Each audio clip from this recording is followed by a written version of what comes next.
All right, welcome back. Now, we all know getting that professional qualification. I mean, that's a huge deal. But let's be real for a second. It doesn't really tell the whole story, does it? It's not the full picture of what it takes to be truly successful. So, what is it? Let's dive in and find out. So let's take a demanding field, something like a chartered accountant. You qualify, you put in all that work, and your starting salary, it's around 10 lakhs a year.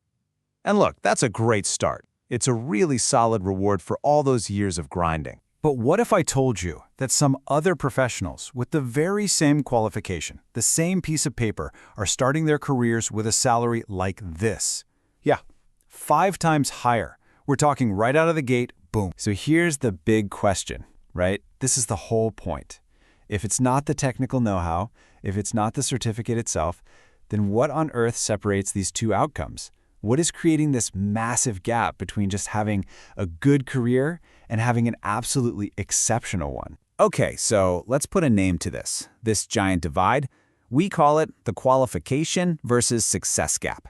See, your academic smarts, all that textbook knowledge, that gets your foot in the door. It gets you the interview. But to actually thrive, to earn that top-level income, you're going to need a whole different toolkit. And honestly, this should be fantastic news for you. Because what this really means is that success isn't just for the rank holders, for the people who came first in class. I know so many professionals who, maybe didn't ace every single exam, but they are absolutely crushing it now, earning millions. Why? Because they focused on what really matters once that certificate is up on the wall. It's not about your rank, it's all about your skills. So the question is, how do you cross that gap? How do you get from one side to the other? Well, think of it like this. There's a bridge built out of 5 very specific, very practical skills that, let's be honest, they don't teach you in school. And mastering these skills, that's what's going to transform your career from just average to truly remarkable. And here they are. These are the 5 pillars that build that bridge. It starts with communication. Then you've got sales. And after that, networking. Then comes technology. And it all leads up to the final, most important one, problem solving. You see how they connect, right? They build on each other. So let's break each one down. Okay, first up, communication. And look, this is way more than just being a fancy talker. It's about being crystal clear both when you speak and when you write. Honestly, you should think of it like a master key. It's the one skill that unlocks pretty much every other door for you. When you get good at this, it completely flips the script on your career. You stop being the person just, sending out resumes hoping for a callback. Instead, influential people, they start seeking you out. Opportunities start coming to you. And that gives you the ultimate power, the power of choice. You get to pick the best path for you, not just take whatever you can get. All right, let's move on to the next 2 skills. These are all about proving and then expanding your value in the marketplace. So if communication gets you in the door, then sales and networking, well, that's how you prove you deserve to be in the room. And even better, it's how you get invited into bigger and better rooms. Now, when I say sales, don't picture some pushy used car salesman. That's not what this is. It's about selling your value. Think about it like this. From a company's perspective, are you a cost center? Just another line item and expense on a spreadsheet? Or are you a revenue center, someone who actually helps the company make money?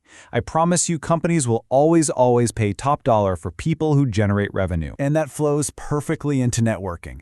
You've probably heard this quote, and it is just so true. Your network defines your net worth. It's really that simple. So often, the best opportunities, they don't go to the most brilliant person in the room. They go to the most connected one. Your relationships, that's your real currency in your career. Okay, last 2 skills. And these are the ones that are all about future-proofing your career. We're talking about technology and problem solving. These aren't just trendy skills for right now. They're about making sure you stay relevant and valuable for the next 10, 20, 30 years, especially in a world that's changing faster than we've ever seen. So this brings us to a really critical question that every single professional has to ask themselves today. Will you be replaced by AI, or will you be empowered by it? Because look, artificial intelligence, new tech, it's not coming, it's already here. And you've got a choice. You can stick your head in the sand and risk becoming obsolete, or you can learn these tools, master them, and use them to become ridiculously more effective. The choice is totally up to you. And when you really think about it, all of these other skills, communication, sales, networking, tech, they all funnel into this one thing. This is the end goal. Problem solving. Your real value in the market. It's not your job title. It's not your degree. It's your ability to solve someone else's problem. That's it. Nothing more, nothing less. That's what people pay for. You know, what's so powerful about this 5-skill framework is that it's universal. This isn't just for CAs or something. It doesn't matter if you're an engineer, a doctor, a marketer, an artist, whatever. These 5 skills are the fundamental blueprint. They're how you build an outstanding career, period. So let's just wrap this all up. The best way to think about it is this. Your knowledge, your qualification, that's the price of admission. It just gets you in the door, into the game. But these 5 skills we talked about, they are what determine how well you actually play that game. And ultimately, they determine whether or not you win. And that really brings me to the final thought I want to leave you with today. You've already done the hard part. You got the qualification, you earned your spot at the starting line. So the only real question left is, what are you going to do now? You have the qualifications, but do you have the skill?